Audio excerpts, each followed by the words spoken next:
هذيك اللي كانوا كيقول لك انت اشنو داروا هذوك الناس، ديك الحجاره اشنو دارت، هذيك الحجاره راه هي اللي دابا خلات عباد الله تدخلوا بالمئات في الاسلام. نجري ونجاري انا وياك حتى للصباح وما غندخلوش هذاك العدد في الاسلام.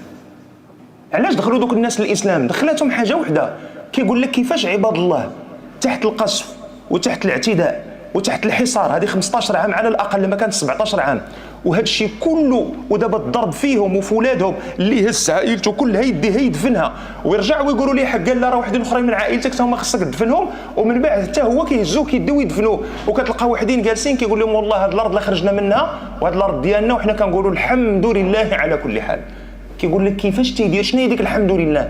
انا ذاك الله اللي كتهضر عليه انت، انا بالنسبه لي كيبان لي راه جالس تيفرشخ ويضرب وجالس يقرض فيك انت، ديالاش الحمد لله؟ كتقول انت راك ما فهمتيش شنو هو الاله. التصور ديالك انت ديال الاله هو التصور اللي صايبوه لك ديال باربي، واحد الاله كنورك ليه على البطونه كيدير لي داكشي اللي بغيت انا، اله شهوه، ويغلفونه بمسمى الرحمه، كيقول لك حق الله الاله رحيم، ما يمكنش يدير هذا الشيء. هذا التصور ديالك انت للاله، تصور مشوه، تصور قائم على تحقيق اللذة. الإله هو الذي يحقق لذتي الآن، فأيما لسعة أحس بها هذاك الإله بالنسبة لي ما خدامش.